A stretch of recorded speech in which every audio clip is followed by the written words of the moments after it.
So guys, end of season, extra time video. Let's see, fared in like the other leagues basically.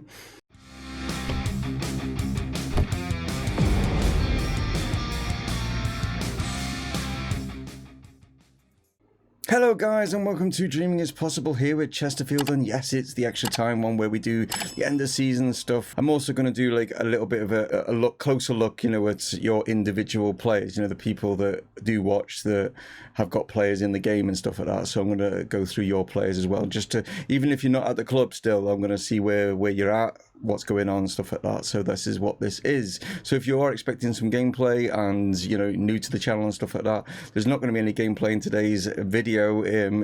Come back tomorrow when the season kicks off and stuff like that. But yeah, it's the end of season 4 kind of review. So here we go. Right, here is, as you've already probably been looking at while I've been talking, how it sort of panned out. The fans were happy with Anthony Sparrow. Why wouldn't you be? I mean, what a great season he ended up having. Patrick Garber, yeah, again, great season for him, and obviously Levi Sutton, captain as well. I think all three of them are justifiable of getting, like, you know, 1, 2, and 3. Goal of the season goes down to Luke Dreyer. Let's have a quick look at that one, shall we? So it starts off from a throw-in, and Benza just knocks it back here to Medina, just lays it off, and then Dreyer just smashes that one right into the bottom corner there at that angle. Not much back left on it whatsoever, was there? And yeah, great goal. I mean, goal of the season, I'd say, to be honest, goal of the season's got to go down to Tom Dinsmore in the game against, like, was it Bristol or Stoke? I'm trying to think now which game it was, like, where he scored that, like, free kick from nearly by the halfway line, which it just went all the way in. It was just like, that was a mad one. And signing of the season, Adam Lewis. I think the reason being is because of how much we paid for him, because Liverpool were quite happy for him to go. He only had 6 months left on his contract. I wasn't prepared to wait until, like, the beginning of the season. I just thought, let's get in there, because there was a lot of other clubs that were putting bids in, and we got him for 250k, which is an absolute snip. And young player of the season, Anthony Sparrow, gets that one as well. Like, season review, this is just basically how the board expected things to go. Yeah, again, cup's not done well. Hopefully maybe this season, well, I keep saying it, we'll do better in the cup. It depends on the draw. We just don't get very good draws in the cups, do we? They're always against, like, tougher sides to begin with. Right, budgets. I'm not entirely pleased with this. We ended up with 25 million left in the bank, and they've given us less. Unless it's 22 million on top of the 25, I doubt it. I've not checked, but yeah. The wages, though, that's a lot more. But yeah, the actual for the transfer budget, yeah, and considering what the board are expecting of us, as you'll just see now, yeah, they expect obviously all the attacking football. That's fine. But they expect us to win promotion. It's suddenly jumped now, hasn't it? Like, I mean, they've now seen how good we can be. We got to, like, Wembley, and now they're expecting us now to actually get promotion. Not only that, but they're also then expecting us to stay in the Premier League and not come out of it whatsoever. Now, that's good from the board that they're feeling like that. But I just think, you know, I think what would have been nicer if they'd have expected us to get into the playoffs again. But the fact that they want promotion is going to be, could put a bit of pressure on whether or not I keep my job, which would be mad considering how well I've done for this club. But you know what boards can be like, yeah. Injuries. Now, I was expecting Benza to be top of this list. Now, obviously, this includes players that we've got out on loan and stuff, so I'm not too sure about, like, obviously some of our players that we've got on loan. But we know that Benza, I mean, he had 5 injuries overall, like, and he was out for quite a while with regards to those injuries, and he just didn't establish himself. I've got this. This is a weird one. I don't think I had this one last season, but it's basically saying, when does it want pre-season start to happen? I mean, that's an interesting one. When do we want us to come back from our break or whatever? But there's also a Chesterfield training camp destination. This time, last season, it was in Nottingham. The board have been a little bit, they're splashing the cash a little bit, and they're letting us go to the Algarve in Portugal. So that's a nice thing to see. So the Golden Boot was won. Yeah, no surprises, Rhian Brewster. But it's good to see when I say two of our players, because Charlie was one of our players, but yeah, he got third, Anthony gets second, but Rhian Brewster was out on his own, wasn't he, with 35 goals that he scored in 42 appearances. But yeah, I mean, like I say, Anthony had a great season, 31 goals he got in the actual, like, in the league, and 33 overall it was in total, but 29 from Charlie. Do I look at possibly trying to bring Charlie back? I mean, he's now been promoted to the Premier League. Will he want to drop back into the Championship? I doubt it. Is it worth having a bid for him? I mean, the question is we don't necessarily need anyone. Maybe the positions that he plays, I don't think we're desperate for him to come back. So I'll see on that one. I'm not too sure on that one. So the board have announced stadium expansion, but they've also going to looks like they're going to announce again, because I'm sure they said it was going up by a couple of thousand. I thought it is, but the board have announced plans to enlarge the stadium by another 5,000 seats, or was part of it standing? I'm not sure. No, this is more. They're expanding it again. So I think coming up soon, it's going from 10,500 as you see there to 12,300 or something like that. But it looks like they're going to add another 5,200, so that would make it 17,500. So the board are definitely on for us getting a bigger stadium to obviously facilitate the fact that we're going to try and challenge to get into the Premier League. So just to go over some of the other major leagues and stuff like that are out there and see how they finished. Liverpool ended up winning the Premier League yet again. They pipped Chelsea. Chelsea were leading that Premier League for quite a while, and Liverpool have come strong towards the end, and they've got themselves another Premier League title. It's Huddersfield, Sheffield United and Burnley that are all going to be coming down, and we will be getting to play all three of those next season. And it's Chelsea, Arsenal and Man City that will be going into the Champions League. Manchester United go into the Europa League, and then Tottenham are going into this new Europa League 2 type competition that's actually happening in real life. It's just we've not seen it in real life yet, because obviously this is the year 2023. But yeah, it's Liverpool that's gone ahead and won that again. Right, so here is the Spanish league and how that finished. Atletico Madrid actually pipping the two big powerhouses, Barcelona and Real Madrid, to that title, just by 2 points though, only getting the 2 points, but great to see them to winning that one. They've actually, wow, I didn't realise this, they've actually won it. Well, okay, what am I talking about? They've actually won it for the fourth season in a row. Atletico become the big team in La Liga. Real Madrid obviously have slipped all the way down to third. They're not doing as well as what they used to do. So yeah, it's Atletico 4 times. I didn't even realise that, but yeah, Atletico right in control of that one. As for Serie A, it's not Juventus, no, it's Roma that have just on. It's not actually goal difference in Italy. They do it must be on head-to-heads in Italy, because as you can see, the goal difference is better for Juventus.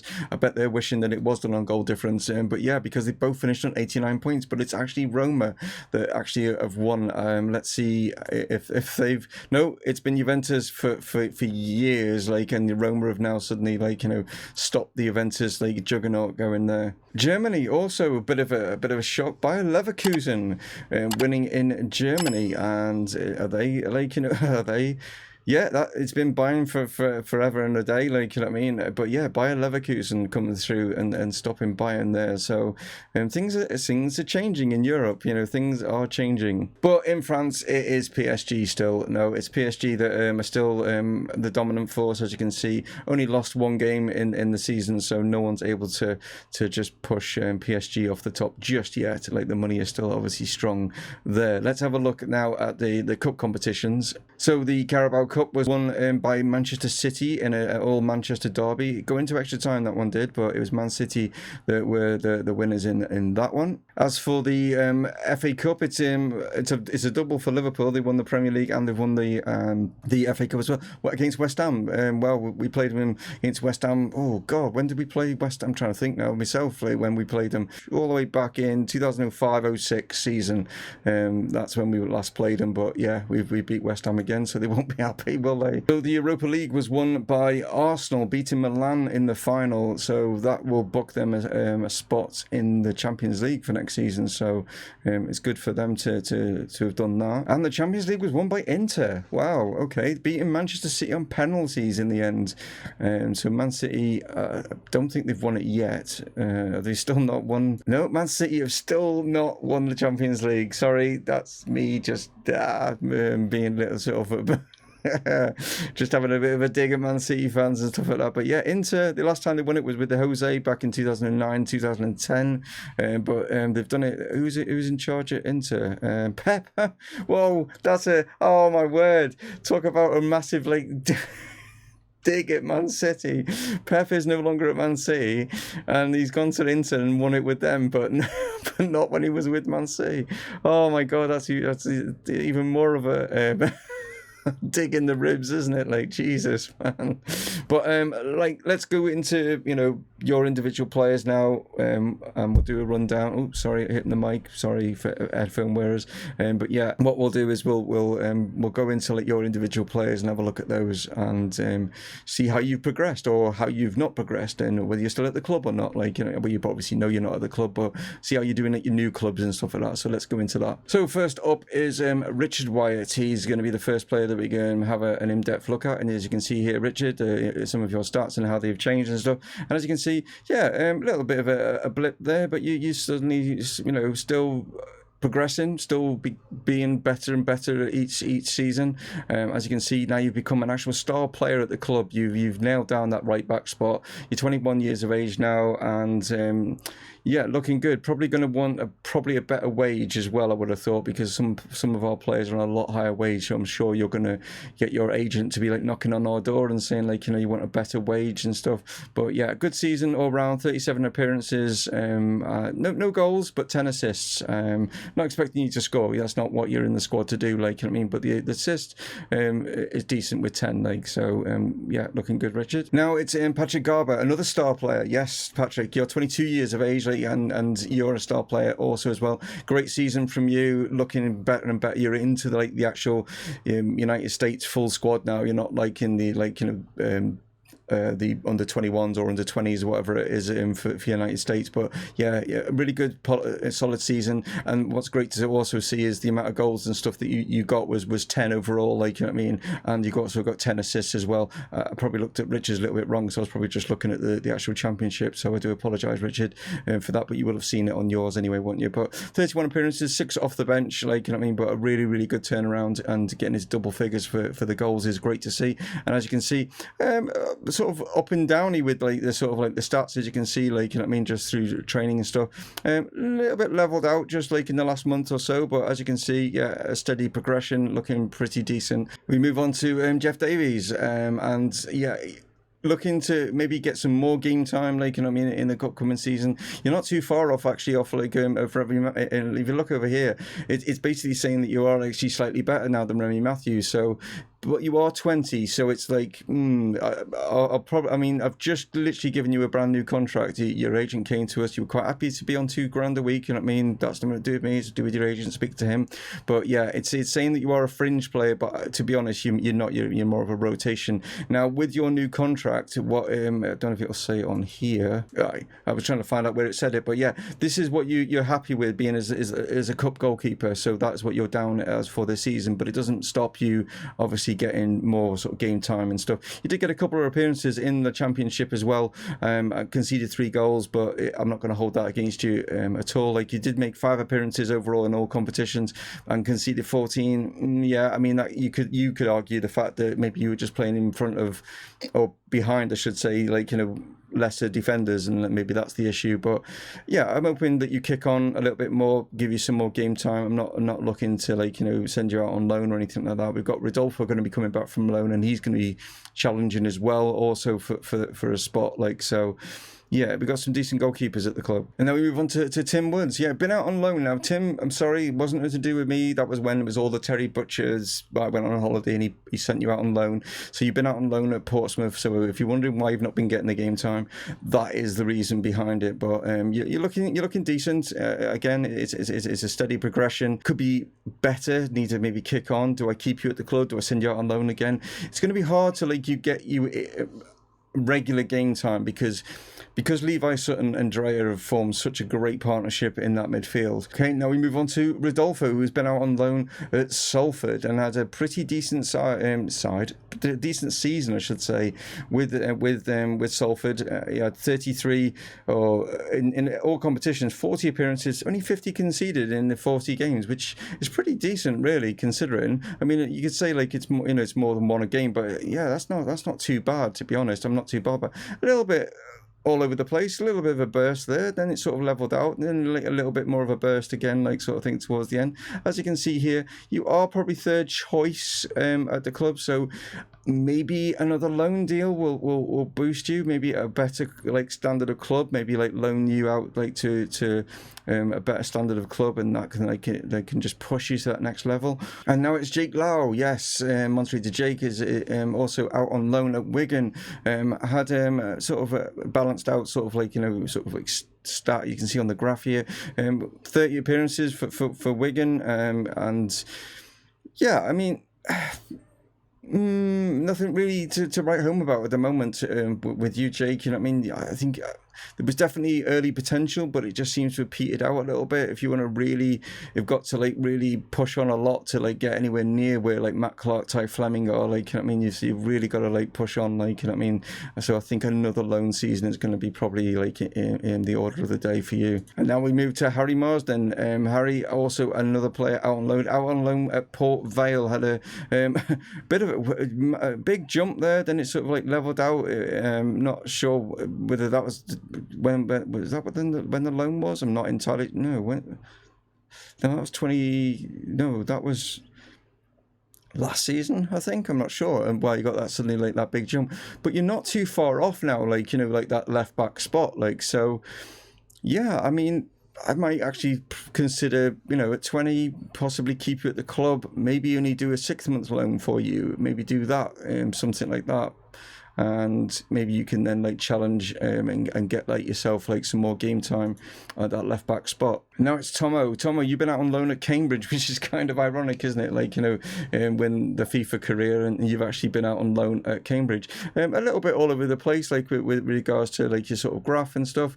But you need to be a lot better than what you're doing at the moment. You're way off the pace when it comes to trying to get into like this first team. You're nowhere near championship level sort of player, so it's going to be another loan for you at probably a League One side or something like that, and see if you can like establish yourself. So we briefly saw Charlie, didn't we? Like, we know he's at Watford and stuff, and here you are, like Charlie, like in how well you did when you were at Watford. A great season for them. You have 49 appearances, you scored 31 goals in all competitions, looking a very good player at 14.5 million and 84,000 per week, because you've gone up to the Premier League. So I don't think I can bring you back to the club at 84,000 a week. It's just a no, not going to happen, I'm afraid. Not anytime soon. So yeah, we're going to have to establish ourselves as a Premier League side before we can even contemplate paying that sort of wage. So good luck to you, Charlie. At Watford, we'll keep tabs on you. Of course, you will. Like like all the other players that are out as well. But you've really turned into a really good player, and who actually you wanted by the Udinese could be off to Italy, so you might not be staying in the Premier League. Looks like Italy is sniffing around there. So another one of our players that wanted to move to the big time, Malcolm Clark, he went off to Leicester.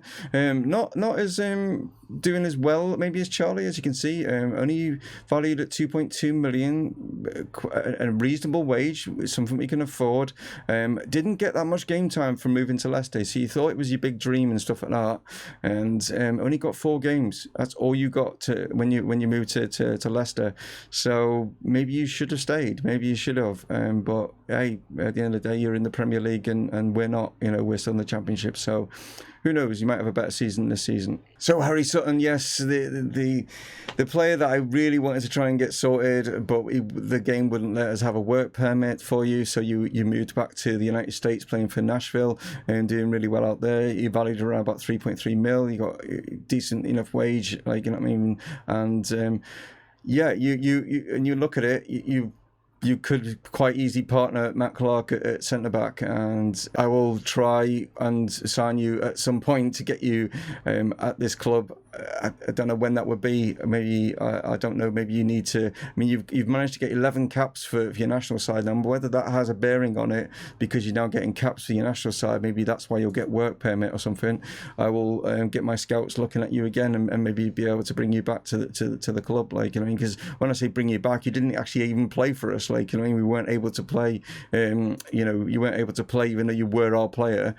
Wouldn't allow us because you didn't have a work permit, so I had to keep sending you out on loan to like Germany and stuff to try and get you, like, you know, the work permit. It didn't happen, but hopefully we can maybe sort something out now. But I think that is all the people that view, and I do apologise if I've missed anyone. If I definitely have missed you, let me know in the comments straight away, and I'll put you in like the next, you know, maybe not next video, but the video after, you know what I mean, by the time I've read it, like, sort of thing. So please let me know, and I do apologize if I thought I've like managed to find everyone that's, like, you know, commented before and stuff that wants to be in the game. But if I have missed you, I'm massively apologetic for that. And like I say, guys, yeah, looking forward to the new season, and we'll see how things like pan out. We've also got where is it? I was going to just say we've got, yeah, this friendly cup thing that we've got roped into in July, which is being held in Romania. So yeah, why not? We'll go and see what that's all about. Need to bring in some quality. We have got some quality players that are out on loan. We've got a young lad who's actually Oliver Clay's brother, Ben Clay, who's been out on loan at Rangers for 2 years. And I just want to quickly show you him. Now, he's been out on loan for 2 years at Rangers, and as you can see, he's progressed really well. Really good, looks good, and he can possibly play in that attacking midfield role, which we were kind of struggling with regards like last season. But as you can see, he's just as good as what like Levi and Luke Trayer are. So we don't have to necessarily go out and buy anyone. We've got this young lad, like, you know what I mean, that's got some pretty decent, especially his mentals there are looking pretty decent. So looking forward to because I think his loan finishes now. Just have a look. He's had that season. Yeah, that's the 2 years up. So he will be coming back, like, you know what I mean, at the end of like June. When it comes down to it, I'll have a look. I'll have a scout about. And yeah, tune in tomorrow. I'll tell you a bit more about which players that I've managed to bring in, which players that have left, how the new season's going to look, and probably have got through most of pre-season as well, like, you know what I mean. So that is what is going to be in tomorrow. So yeah, hopefully you can join me for that one. Thank you so much. One of those would be appreciated. And yeah, let's go for promotion next season. Here we go. Dave from Mumongu Gaming signing off. Cheers.